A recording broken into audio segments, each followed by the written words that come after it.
Hello everyone, আসসালামু আলাইকুম। যে যেখান থেকে আমার ভিডিওটি দেখছেন সবাইকে আমার চ্যানেলে স্বাগতম। আপনারা সবাই কেমন আছেন অবশ্যই কমেন্ট করে জানাবেন। আজকে আপনাদের সাথে শেয়ার করব নতুন আরেকটা রেসিপি। তার জন্য পাটায় আদা রসুন পেঁয়াজ জিরা বেটে নিলাম। আজকে আপনাদের সাথে শেয়ার করব বরিশালের একটি ঐতিহ্যবাহী খাবার, নারিকেল দিয়ে হাঁসের ঝোল। আমরা কই হাঁসুরি পিঠা, আপনারা কে কি বলেন অবশ্যই কমেন্ট করে জানাবেন। এদিকে মাংসগুলো ভালোভাবে ধুয়ে নিলাম। সবাই ভিডিওটা দেখবেন, কেমন হয়েছে অবশ্যই কমেন্ট করে জানাবেন। আজকে দেশ থেকে আসলাম, শরীরটা অনেক ক্লান্ত, তারপরও আপনাদের সাথে ভিডিওটা শেয়ার করলাম। আপনারা যারা ভিডিওটি ফেসবুক পেজ থেকে দেখবেন অবশ্যই পেজটা ফলো করবেন, যারা ইউটিউব চ্যানেল থেকে দেখবেন অবশ্যই ইউটিউব চ্যানেলটা সাবস্ক্রাইব করবেন। এদিকে রান্না করতে চুলায় পাতিল বসিয়ে দিলাম, পরিমাণ মতো তেল পেঁয়াজ কুচি দিয়ে দিলাম। পেঁয়াজটা বাদামি কালার হওয়ার পর এলাচ দারচিনি লবঙ্গ বাটা মশলাগুলো দিয়ে দিলাম। এগুলো এখন হালকাভাবে নাড়াচাড়া করতে থাকলাম যাতে নিচ থেকে পুড়ে না যায়। সবাই ভিডিওটা দেখবেন, কেমন হয়েছে অবশ্যই কইবেন। এখন পরিমাণ মতো লবণ দিয়ে আবার একটু লাড়তে ছাড়তে আসি যাতে নিচ থেকে পুড়ে না যায়। একটু পানি দিয়ে দিলাম। শীতের মধ্যে কিন্তু হাঁসুরি পিঠা খাইতে অনেক মজা লাগে। আপনাদের কাছে কেমন লাগে অবশ্যই কমেন্ট করে বলে যাবেন। আমার দ্বারা তো জম্মের ভালো লাগে, আপনাদের দ্বারা কেমন লাগে। পরিমাণ মতো হলুদ গুঁড়া মরিচের গুঁড়া দিয়ে দিলাম। তারপর নাড়াচাড়া করতেছিলাম। আমার কথা শুনে অনেকেই হাসবেন। গ্রামের মানুষ তো গ্রামের ভাষায় কথা বলতে ভাল লাগে। এদিকে ধুয়ে রাখা মাংসগুলো দিয়ে দিলাম। এখন এটাকে ভালোভাবে নাড়াচাড়া করতে হইবে। মাংসটা যত কষানো হইবে খাইতে তত ভাল লাগবে। ঢাকনা দিয়ে একটু ঢেকে দিলাম। কিছু মাংস রাখিয়ে দিলাম, এগুলো খালি রান্না করব। আবার আসলাম, একটু নাড়াচাড়া করলাম, তো দেখতেই পারছেন কি সুন্দর কালারটা হয়েছে। বাটটা যেই নাহল রাখছিলাম এই নাহলগুলো এখন এই গোস্তের মধ্যে দিয়ে দেবো। গোস্তের মধ্যে দিয়ে এটারে লাড়তে ছাড়তে হইবে, লাড়তে ছাড়ে এটা ভাজা ভাজা করতে হবে, তাহলে সুন্দর একটা ঘ্রাণ বাইর হইবে, খাইতে ভাল লাগবে। একটু পানি দিয়ে দিলাম পুড়ে যে না যায় নিচে কোণে। এটা যত কষাইবে খাইতে তত মজা। এদিকে পিঠা বানানোর জন্য কাই সেদ্ধ করে নিলাম।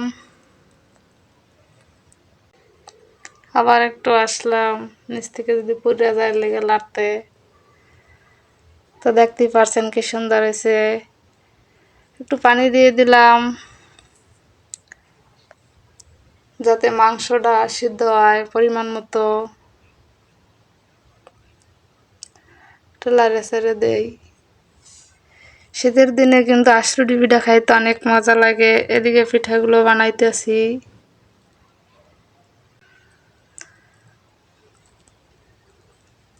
এদিকে জল রান্দা শেষ। যেই গোস্তটা ধুয়ে দিলাম হুদা রানবো এখন, এগুলো রান্দার জন্য চুলায় কড়াই বসাই দিলাম। মশলা দিয়ে দিলাম, তেল দিলাম, বাটা মশলাগুলো দিলাম, পরিমাণ মতো লবণ দিলাম, একটু নাড়াচাড়া করতে থাকলাম। সবাই ভিডিওটি দেখবেন আশা করি। নিচ থেকে পুড়ে যেন না যায় সেজন্য একটু পানি দিয়ে দিলাম। হলদির গুঁড়ি দিয়ে দিলাম, দিয়ে একটু নাড়াচাড়া করলাম। মরিচের গুঁড়ি দিয়ে দিলাম পরিমাণ মতো। দুই নডারি আর কি ভালোভাবে মিশাইতে হইবে। প্রথমে কলিজাটা দিয়ে দিলাম, তারপর বাকি মাংসগুলো দিয়ে দিলাম।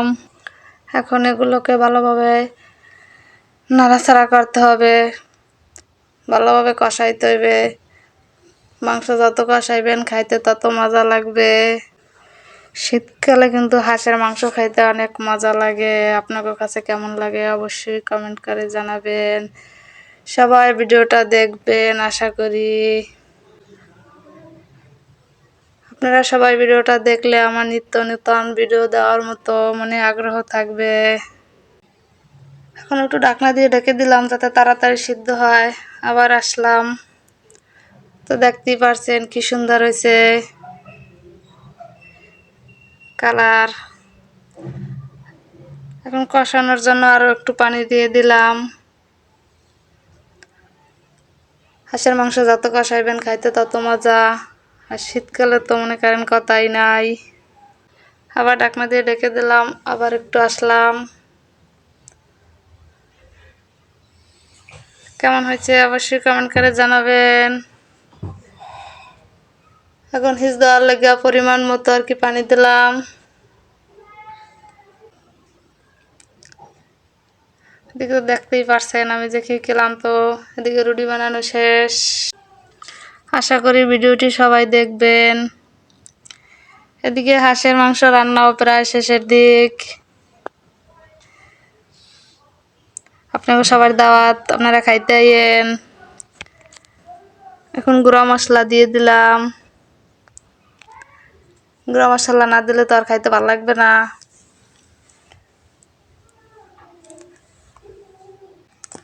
এদিকে রুটি পিঠা ভাজার লাগিয়া তাওয়া বসাইয়ে দিলাম। আমরা তো দেশে বইয়ে গুনার খোলায় ভাজি, পিঠাগুলো মনে করেন হুল্লা টুপি টুপি হয়ে যায়।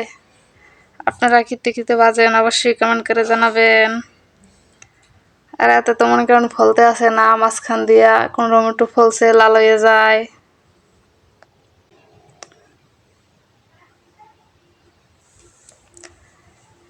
এদিকে পিঠাগুলো ভাজতে আসি।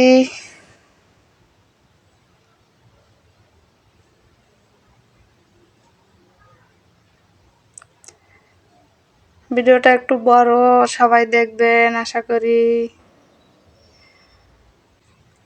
আমরা সবাই ভিডিওটা দেখলে নিত্য নতুন ভিডিও দেওয়ার মনে আগ্রহ থাকবে। তো দেখতেই পারছেন পিঠাটা কি সুন্দর হলে উঠছে। আবার দেখলো তো আরো বুঝছেন আমি যে কত খেলাম। তো পিঠা ভাজা শেষ, সব পিঠা মধ্যে দিয়ে মনে করেন লাল হয়ে রয়েছে। আর গুনার খোলায় বাজলে এগুলো সব ফুললে টুপি টুপি হয়ে থাকতে একটাও লাল হইতে না। এদিকে আপনাদের ভাইয়া একটু হাই হ্যালো দিতে আছে। আমাকে ভাইয়া যে কামে অনেক সাহায্য সহযোগিতা করছে, লাগে লাগে সব কাম কাজ করে দিয়েছে। যে পাঁচটা আপনাকে দেখাইতে পারলাম না, আটটা দেশে মানে কেটে কেটে আনছি যাতে এনপি কষ্টটা কম হয়। কারণ গাড়িতে শরীরে আইয়া যাইয়া তো শরীরটা অনেক ক্লান্ত লাগে।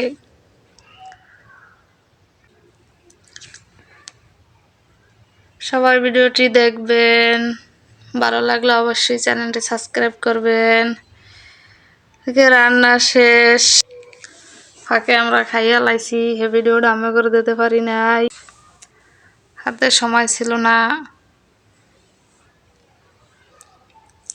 দেখতেই পারছেন এমন কইবেন কি আমরা খাইয়ে লাই আমাকে ভিডিও করে দেখান। আপনাকে লাগে ভিডিওটা শেয়ার করলাম, আশা করি আপনার কাছে ভালো লাগবে। এই শীতের দিনে আশরুডি পিঠা কেন না পছন্দ হয়। আপনাকে ভাইয়ার তো মনে করেন অনেক অনেক পছন্দ, হইলে আমাকেও পছন্দ। শীতকালে এই আশরুডি পিঠা আমাকে একটা ঐতিহ্যবাহী খাবার। আপনাকে কার কার পছন্দ অবশ্যই কমেন্ট করে কইবেন, কিন্তু বলবেন না। এদিকে তো আমাকে ভাইয়া খাইয়া লইয়া মনে করেন খুশিতে খালি নাচতে আছে, আমাকে হাই হ্যালো দিতে আছে। আশা করি সবাই ফুল ভিডিওটা দেখবেন। যদি ভালো লাগে থাকে অবশ্যই চ্যানেলটি সাবস্ক্রাইব করবেন। এই আশরুডি পিঠা আমাকে একটা ঐতিহ্যবাহী খাবার, লাগে টমাটো লাগে শেয়ার করলাম। দেখি আমাকে কার কার পছন্দ কমেন্ট করে কয়ে যাবেন। আমি যে কতটা ক্লান্ত তা তো আপনারা ক্যামেরার মধ্যে দেখতেই পাইছেন, তারপরও ভিডিওটা আপনাদের মাঝে শেয়ার করলাম। আশা করি সবাই ফুল ভিডিওটা দেখবেন। কেমন হয়েছে অবশ্যই কমেন্ট করে জানাবেন। ভিডিওটা আমার প্রায় শেষের দিক, তো সবাই ভালো থাকবেন, সুস্থ থাকবেন। আল্লাহ হাফেজ।